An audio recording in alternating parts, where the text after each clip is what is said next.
যে লক্ষ্য টার্গেট, অর্থাৎ আমরা কোন পুজো দেখাবো, কিভাবে দেখাবো, কবে, কোন বাসে, কোথা থেকে বাস ছাড়বে, তার প্যাকেজের ভাড়া কি হবে, সেখানে কি কি সুবিধা পাবে বাস যাত্রীরা, এগুলো সবই আমরা একটু পরে আপনাদের দেখাবো এবং শোনাবো। তাই আপনাদের ডাকা হয়েছে যে এই দুর্গাপুজো সার্থক হয়ে উঠুক, বাঙালির শ্রেষ্ঠ উৎসব, যাতে বাংলার সব ধর্ম সম্প্রদায়ের মানুষেরই অংশগ্রহণ থাকে এই উৎসবে। কারণ মাননীয় মুখ্যমন্ত্রী এটাই চান এবং এটাই উনি বলেন যে আমাদের দেশ তো বহু ধর্ম সম্প্রদায়ের মানুষের বাস, ধর্মটা যার যার নিজস্ব, কিন্তু সেই ধর্মকে কেন্দ্র করে যখন উৎসব হয় সেই উৎসবে কিন্তু সব ধর্মের মানুষই অংশগ্রহণ করে, এটা ধর্মের বাইরের পার্ট।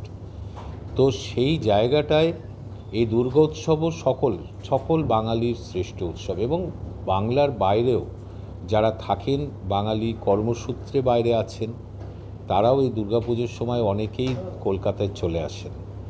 ফলে এই দুর্গাপুজোটা সার্থক হবে এবং সবাই মিলে হবে, আনন্দের সঙ্গে হবে, এটা আমরা বিশ্বাস করি, আমরা এটা চাই। আপনারা যারা সকলে আছেন, প্রিন্ট মিডিয়া বলুন, ইলেকট্রনিক্স মিডিয়া বলুন, তারাও বিভিন্ন পুজোর আপনারা প্রচার করেন, সামনে তুলে ধরেন। তেমনি আমাদের পরিবহন দপ্তরের WBTC দ্বারা যে পূজা পরিক্রমা, সেটাও যাতে আপনারা তুলে ধরেন, এর জন্য আপনাদের আমরা ডেকেছি। এবং এত আগে কেন করছি, তার কারণ হলো যে বাসগুলিকে আমরা এটার জন্য নির্ধারিত করেছি, যে ভাড়ায় করেছি, সেইগুলো অনলাইনের মাধ্যমে, অফলাইনের মাধ্যমে বুকিংয়ের ব্যাপার আছে। কারণ আমরা যেটা দিয়ে থাকি তার থেকে আমরা দেখেছি প্রতি বছরই চাহিদা অনেক বেশি থাকে। ফলে যারা আগে আবেদন করছেন প্রায় তাদের সেই অগ্রাধিকার ভিত্তিতেই সিটগুলো বুক হয়ে যায়।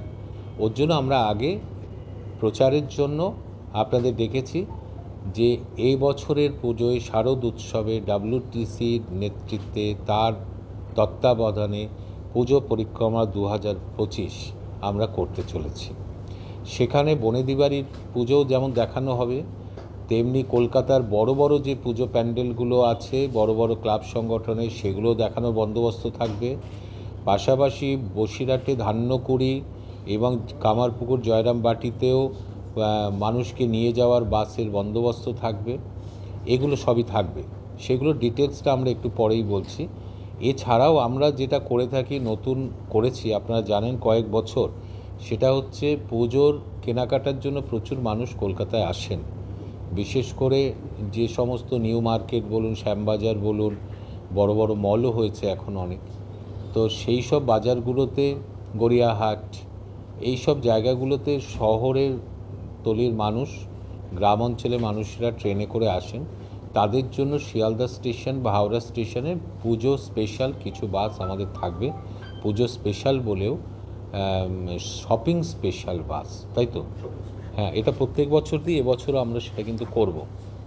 আর একটা যেটা করা শুরু করেছিলাম বোধহয় গতবার থেকে, সেটা হলো যে এখানে সারা রাত ধরে লক্ষ লক্ষ মানুষ পুজো প্যান্ডেলে প্রতিমা দেখার জন্য ঘোরেন, কিন্তু বেশ কিছু রাস্তায় নো এন্ট্রি থাকে, কারণ যানজট তৈরি হয় বলে।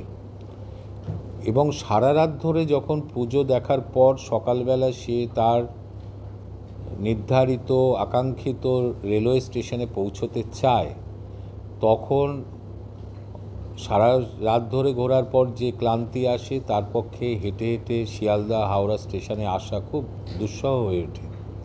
আমরা এর জন্য গতবার থেকেই পুজোর কয়েকটা দিন আমরা নাইট সার্ভিস বাস চালু রাখছি।